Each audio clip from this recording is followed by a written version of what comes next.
Guys, after several months of waiting, the new Dragon Ball anime has just been released, titled Dragon Ball Daima, which is a canonical anime, meaning that everything that happens in the anime is part of the main story. To the delight of some fans, Dragon Ball Daima will be set after the end of Dragon Ball Z and before Dragon Ball Super. Now let's talk a little about the first episode, which was more of an introduction to this new saga, as well as showing the new characters or some of them. At the beginning of the episode, a little of Goku's trajectory is shown, where we remember some of the events of Dragon Ball Classic, where Son Goku was still a child and began his journey in search of the Dragon Balls alongside Bulma. Throughout his journey, he acquired friends who accompany him to the present day. Goku's evolution and the battles he had to go through were also shown, such as the arrival of his brother Raditz, who ended up losing his life along with Goku, who had his first death. After that, the first duel between Goku and Vegeta was shown, who would later become frequent, not as enemies, but as rivals. All the main enemies that Goku and his friends had to face also appeared, such as Frieza, Cell, and Majin Buu, who were the main enemies of their respective sagas, with Majin Buu being the final opponent before the start of Dragon Ball Daima. All of this that I just mentioned was being seen by the enemies of the time, who are demons that live in the demon realm where Dabura used to live. In reality, he was the king of the demon realm. Now that he lost his life at the hands of Majin Buu, a new demon has taken the throne. This Goma is the new king of the demon realm, and apparently the new villain that has just been introduced in the anime. As such, we know almost nothing about him or why he took the throne as the king, but we know that he will be the possible final villain of this saga. Along with Goma, there was another person there, this Dejesu being a being very similar to Shin the Supreme Lord Kaio, and it is no wonder that the two look a lot alike. After all, the two are brothers, being that Dejesu is Shin's younger brother, and apparently he does not like Shin very much, and perhaps he even has a certain envy or anger towards his older brother, who is the Supreme Lord Kaio, and we can see that in this first one. 相変わらず出しゃばりなやつだ。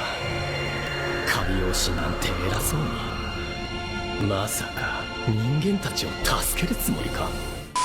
Goma analyzed very well the battles that took place during the Majin saga, and the main ones were those where Goku was present, such as in the battle between Goku and Vegeta, who had his powers increased thanks to the Majin mark given by Bobby D, where Goma was really surprised and even scared to see two mortals having such a great level of power. But at the same time, we can see that he apparently had no knowledge about Ki, which is the main energy in Dragon Ball. In fact, he initially thought that Goku and Vegeta were Manjis, but since neither of them had a pointy ear, he knew that they were not Majins. But with this, we can see that demons are users of magic and not Ki, or what they call magic is actually Ki being used in a different way than we are used to. With the latest discoveries, Goma, along with Dejesu and a Namekian, ended up going to the outside world, which would be a dimension where all 12 universes live. With that, they went to planet Earth, where the Namekian easily gathered all the Dragon Balls. Not only that, he was also able to recharge the energy of the balls, allowing Shenron to be summoned.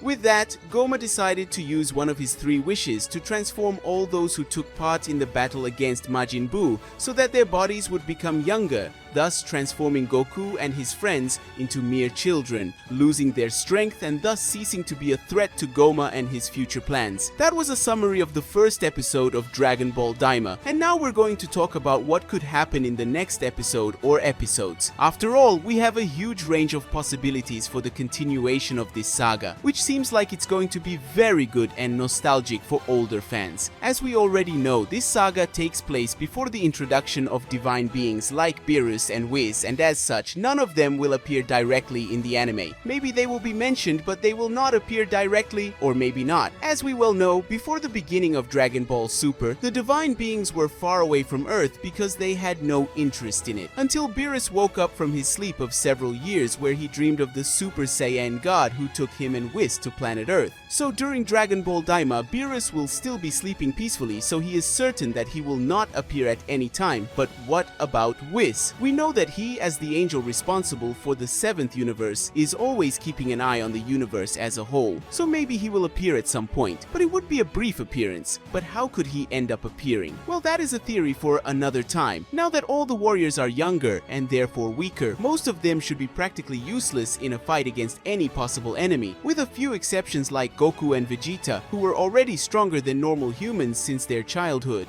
Seeing that they are weaker at that moment, Goku will try to go after the Dragon Balls in order to solve that problem. However, we already know that Goma has already decided which two of the three wishes he would make to Shenron would be, where the first wish would be to transform everyone who participated in the battle against Majin Buu into children who would be more harmless to him. The second would be to get the third demonic eye, which will apparently make Goma more powerful. However, at minute 1524 to minute 1530, Goma does not know what his third wish should be, so much so that his ally Dejisu asked for the third wish for himself. However, nothing prevents Goma from making the third wish and wishing that Shenron would not use his power to return the ages of Goku and his friends to their original states, thus wanting Goku and his friends in their now younger and weaker bodies. Without being able to use the power of the Dragon Balls, Goku and his friends would not be able to return to being older, right? Wrong. For those who have already seen the first episode and paid attention, they noticed that in the Demon Realm there are also Dragon Balls. But unlike the Dragon Balls on planet Earth, the ones in the Demon Realm are only 3 Dragon Balls, and these balls could very well be used by Goku and his friends to return to normal. And according to the reactions of Goma and Dejisu, we can assume that the dragon that is summoned by gathering the 3 Dragon Balls from the Demon Realm can only grant 1 wish, unlike Shenron, who is able to grant 3 wishes before splitting to recover his strength. But as everyone should already know, things are not easy at all in Goku's adventures, and acquiring those 3 Dragon Balls will not be easy at all because each one of them is being protected by a special warrior who became guardians of the Dragon Balls. And because of them, the Dragon Balls of the Demon Realm have not been used for many years, because the guardians do not let anyone use them, which means that Goku and his friends will have to fight against the 3 warriors to return to normal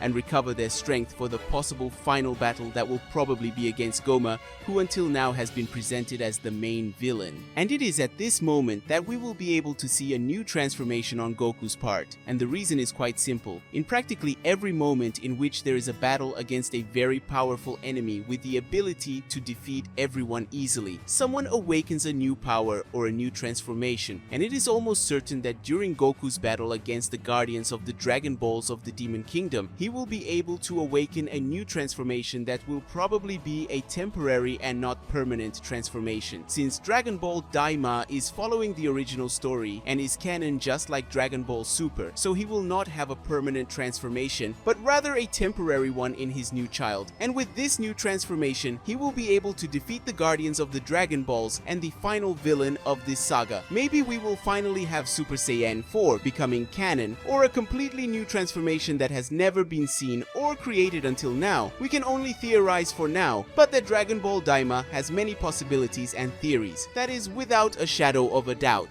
Guys, that concludes today's video. Did you like it? What are you expecting for episode 2? Comment and leave lots of likes. Bye.